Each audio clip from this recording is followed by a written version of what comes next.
नमस्कार दोस्तों, कैसे हैं आप? तो उम्मीद करती हूँ आप लोग कुशल मंगल होंगे। स्वागत है आपका यशवर्धन गढ़वाली चैनल में। हार्दिक हार्दिक स्वागत है दोस्तों आपका। तो दोस्तों, आज मैं एक घटना के बारे में आपसे बात करूँगी। बात हमारे ज़िले की है और काफ़ी नज़दीकी वो घटना है। तो दोस्तों, जहाँ पर अवेयरनेस की बात आती है, आज भी कई बच्चे, कई युवा पीढ़ी अवेयरनेस ना होने के कारण जो बड़ी बड़ी घटनाएं हैं, जो गलत घटनाएं हैं, उसमें फंसते जा रहे हैं। मात्र एक 12 साल की लड़की जो कि अपने प्रैक्टिकल हेतु सामान लेने दुकान में गई थी।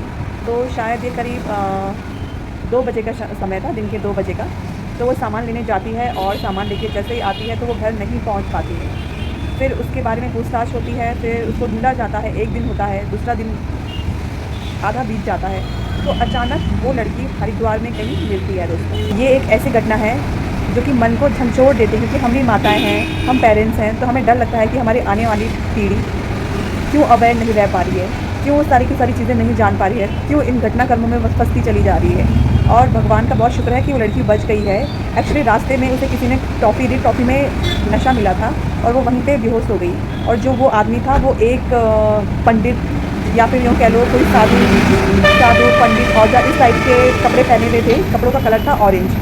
तो ऐसी घटनाएं शायद होती रहती हैं। वो चांस वाली बात है कि मेरे सुनने में ये घटना आ गई है। शायद मुझे लगता है कि ऐसी घटनाएं होती रहती है।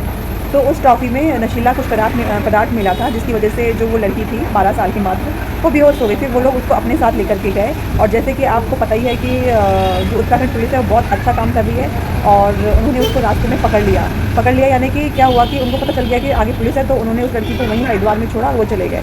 फिर किसी ने वहाँ पे पूछा होगा, या फिर पुलिसकर्मी ने बोला होगा कि बेटा तुम कहाँ से आए हो।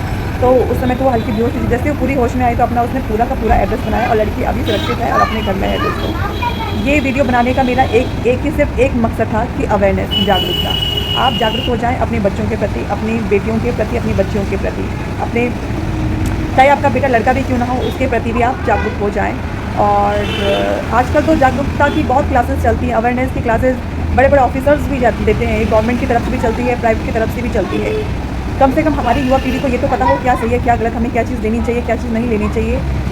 हर कोई साधु में वेश आए तो कोई भगवान नहीं होता है। आजकल मैंने इतने लोग देख लिए हैं जिन्होंने पाखंड का नकाब ओढ़ा हुआ है और अपने आप को साधु बोलते हैं। तो उस बहाने क्या करते हैं कि घरों में जाते हैं दोस्तों, घरों में सारी की सारी इन्फॉर्मेशन लेते हैं कि लोग कितने बजे घर आते हैं, कितने बजे अपने घर को लॉक करके जाते हैं। ये सारी की सारी जानकारी लेकर फिर वो एक दिन कभी आते हैं, या तो वहाँ पे चोरी डकैती करेंगे, या फिर उनके बच्चों को किडनैप करेंगे, या फिर कुछ ऐसी गलत घटनाओं को अंजाम देंगे। तो ऐसी घटनाएं ना हो सके, अपने बच्चों को जानकारी दें कि आप कोई भी जानकारी किसी से शेयर ना करें। जो ऐसे लोग होते हैं वो लोग बच्चों से ही सारी जानकारी निकलवाते हैं, क्योंकि वो बच्चे होते हैं और वो इजीली बता देते हैं। तो मुझे अभी तक लगता था कि इतने कार्यक्रम हो रहे हैं अवेयरनेस के, तो कहीं ना कहीं हमारी युवा पीढ़ी जागरूक है, लेकिन ऐसा नहीं है। आज भी बच्चे गलत ट्रैक में जा रहे हैं, किसी के कहने पे किडनैप हो रहे हैं, कई ऐसी सारी चीज़ें हो रही हैं जिनको रोका जा सकता है आपकी एक अच्छी सूझबूझ के साथ। अगर आप पेरेंट्स हैं तो अपने बच्चों पे ध्यान दें, उनकी हर एक एक्टिविटीज़ पे ध्यान दें, उनको समझाएं क्या सही है क्या गलत है। या फिर कोई भी व्यक्ति अगर आपको टॉफ़ी देता है तो आपको लेनी चाहिए, नहीं लेनी चाहिए। बैड टच, गुड टच हो गया, जैसे कि आपका टाइमिंग क्या होना चाहिए, कहीं आप घूम रहे हो तो, या फिर अपने से बड़ों से पूछ के जाओ, हमें पूछ के क्यों जाना चाहिए। तो ये हाँ, और साथ में ये भी बहुत ज़रूरी है कि अपने बच्चों को बताना कि हम ऐसा क्यों कर रहे हैं। क्योंकि कभी कभी बच्चे ऐसे बोलते हैं कि हम पे पाबंदी लगा रहे हैं, तो ये पाबंदी नहीं है, ये एक अवेयरनेस है। तो आप सभी अवेयरनेस हो जाएं। इसी के साथ मैं अपने इस छोटे से ब्लॉग को यहीं एंड करूँगी, फिर नए ब्लॉग के साथ आऊँगी। तब तक के लिए नमस्कार।